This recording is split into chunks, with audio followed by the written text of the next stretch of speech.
Hello බෝඩිමක ඒ වගේම පිටරටක ජීවත් වෙන කාර්යබහුල ඔයාට කල් තියාගෙන කන්න පුළුවන් රසම පොලොස් කරියක් හදමුද?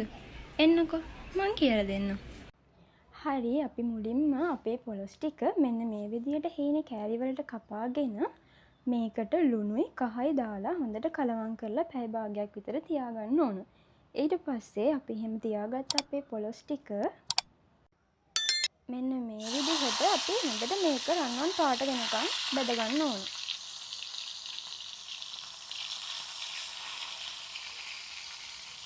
අපි මෙන්න මේ පාට වෙනකන් අපේ පොලොස් ටික බැදුනට පස්සේ අපි මේක තෙල් එකෙන් අයින් කරගන්න ඕන. මම හිතනවා ඔයාලට මේ පේනවා ඇති කියලා.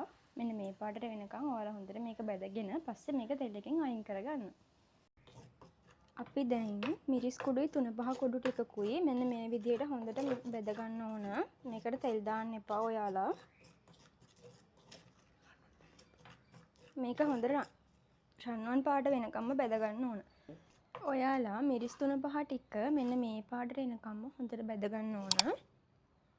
මතක තියාගන්න මේකට තෙල් එකතු කරන්න එපා කොයිම වෙලාවකවත්. අපි දැන් භාජනයක් ලිපෙන් තියලා ඒකට අපි පොලොස් බෙදගත්ත තෙල් එකෙන්ම ටිකක් මේ විදිහට එකතු කරගෙන ඒක රත් වුණාට පස්සේ අපි මේකට රම්පේ කරපිංචා එකතු කරගන්න.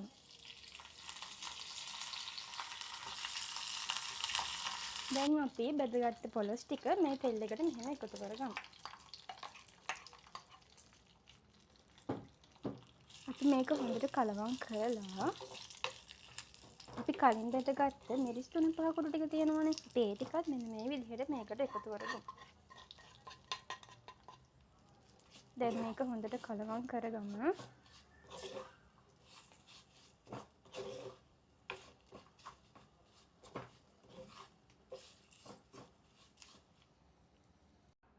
ඉතින් මේ තියෙන්නේ අපි හදාගත්ත රස පොලොස් බැදුම.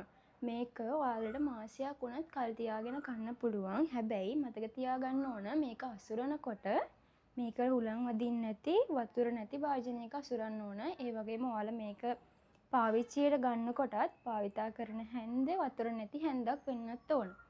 ඔයාලට මේක අවශ්‍ය වෙලාවට මේකෙන් ටිකක් අරගෙන පොලොස් කරියක් හදාගෙන කන්නත් පුළුවන්. දැන් මම ඔයාලට පෙන්නන්නම් කොහොමද පොලොස් කරියක් හදාගන්නේ කියලා.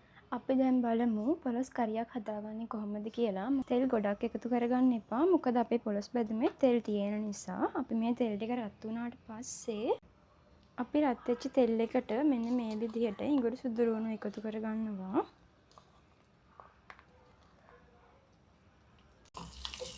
අපි මෙන්න මේ විදිහට හොඳට ඉඟුරු සුදු ලුණු ටික බැද ගන්න ඕන. එහෙම බැදුනට පස්සේ අපි මේකට අමු මිරිසුයි ලුණුයි එකතු කරගන්නවා.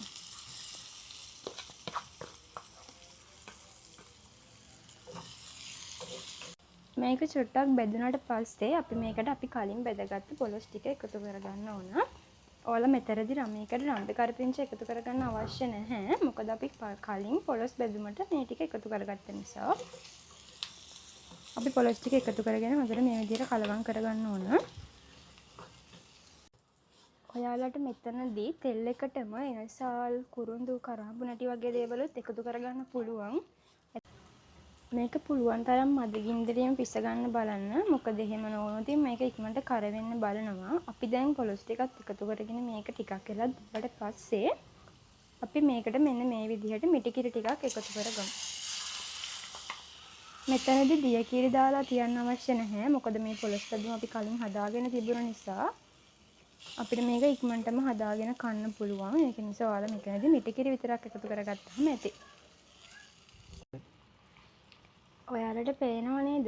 අපි බෙදගත්ත පොලොස් ටික මෙන්න මේ විදිහට තමයි දැන් තියෙන්නේ. මෙතනදී අපිට පේනවා මේක අලුත්ම හදපු පොලොස් කරියක් වගේම තියෙනවා.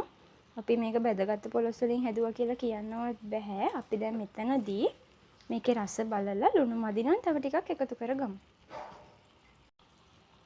මට ලුණු ටිකක් මදි වගේ නිසා මම තව ලුණු ටිකක් මේකට එකතු කරගන්නවා. ඔයාලත් ඒ විදිහට ලුණු බලලා මදි නම් තව ටිකක් එකතු කරගන්න. දැන් අපි මේක තව චුට්ටක් මේ විදිහටම ලිපේ තියලා හිඳුනට පස්සේ අපි මේක ලිපෙන් ඉවත් කරගමු.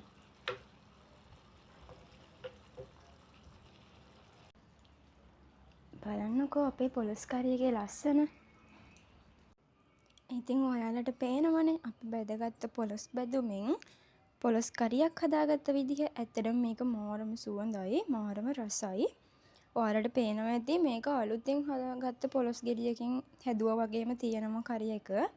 ඇත්තටම මගේ නැන්දම තමයි මට මේ රෙසිපි එක කිව්වේ. මොකද මම තනියම බෝඩිම එක ඉන්න නිසා එයා මට මේ වගේ රෙසිපි ඉඳලා හිටලා කියනවා. මට කල් තියාගෙන කන්න පුළුවන් වෙන්න ලේසි වෙන්න. ඉතින් ඔයාලත් බෝඩිමක ඉන්නවා නම් මේ වගේ පොලොස් බැදුමක් හදාගෙන කල් තියාගෙන ඔයාලට ඕන වුණාම එකෙන් ටිකක් අරගෙන මේ විදිහට මිටි කිරි දාලා පොලොස් කරි එකක් හදාගෙන කන්න. ඇත්තටම මේක ගොඩක් ලේසි. ඇත්තටම මේක ගොඩාක් ලේසි. කාර්යබහුල ඔයාට උදේ පාන්දර නැගිට්ටත් මේකෙන් ටිකක් අරගෙන මිටි කිරි ටිකක් දැම්ම හදාගත්ත කෑවා. හරිම ලේසි. ඉතින් ඔයාලත් try කරලා බලලා රස කොහොමද කියලා කමෙන්ට් එකක් දාන්න. ගිහින් එන්න. බයි.